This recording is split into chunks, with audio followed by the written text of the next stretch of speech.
travaille dans cette école, donc le Collège Technique Saint-Henri en promotion sociale, depuis 4 ans. Et je travaille dans les sections certificat d'aptitude pédagogique et la section aide-soignant. Alors j'ai commencé mon métier d'enseignant en 1997 comme instituteur primaire. J'ai travaillé dans différentes écoles primaires de la région de Moucron et de Tournai.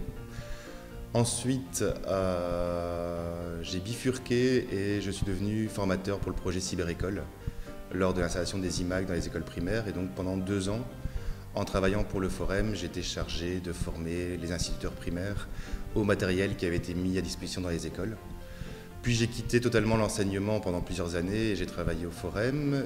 Et en parallèle, j'ai repris des études en sciences de l'éducation, études qui m'ont ramené ici à 4 ans comme professeur en promotion sociale.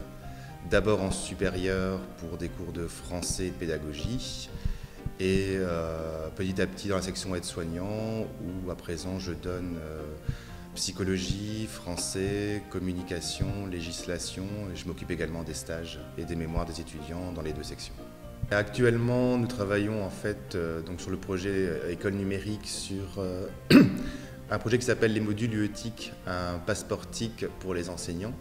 C'est-à-dire qu'on a mis en place 2 modules de formation à destination des enseignants pour les aider à développer l'usage des TIC dans leurs enseignements, mais vraiment par des actions concrètes, par des éléments, des applications, des logiciels, des petits trucs et astuces pour les aider à intégrer les TIC à tout niveau de leur enseignement, pas seulement en classe, mais aussi dans la préparation des cours, dans la rédaction du journal de classe, dans la tenue d'un relevé de notes. Et puis aussi toute une série de petites choses importantes comme savoir créer un PowerPoint, mais aussi qui a de l'impact d'un point de vue éducatif, savoir trier les sites internet selon leur pertinence, selon ce qu'ils peuvent apporter en classe, voir les logiciels qui existent, voir comment on peut optimiser différentes choses par le biais des TIC.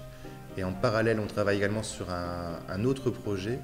Là, c'est pour la section aide-soignante où, pour le cours de français que j'organise, on a organisé le cours cette année en partie à distance. C'est-à-dire que les étudiants venaient la moitié des périodes prévues en classe avec moi et durant l'autre moitié des périodes, ils étaient en pratique e-learning par le biais d'une plateforme où ils pouvaient avancer dans leurs exercices de manière individualisée et avoir un suivi individualisé dans leur apprentissage, sachant que ces personnes n'avaient pas toutes le même niveau de départ en français.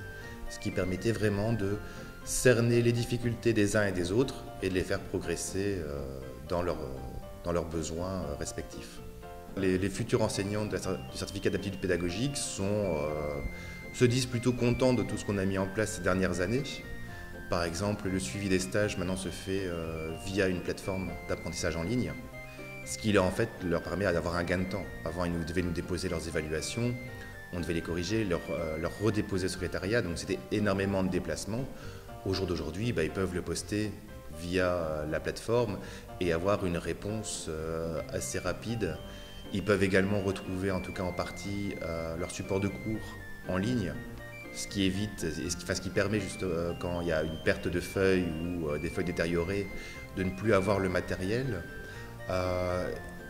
Ils sont en général assez contents et sont aussi demandeurs d'apprendre à utiliser de nouvelles technologies. Les tableaux blancs interactifs commencent à se développer et quand ils sont en stage, ils ont envie de l'utiliser, donc sont très demandeurs d'apprendre à utiliser un tableau blanc interactif, d'apprendre certaines choses pour pouvoir les reproduire en classe.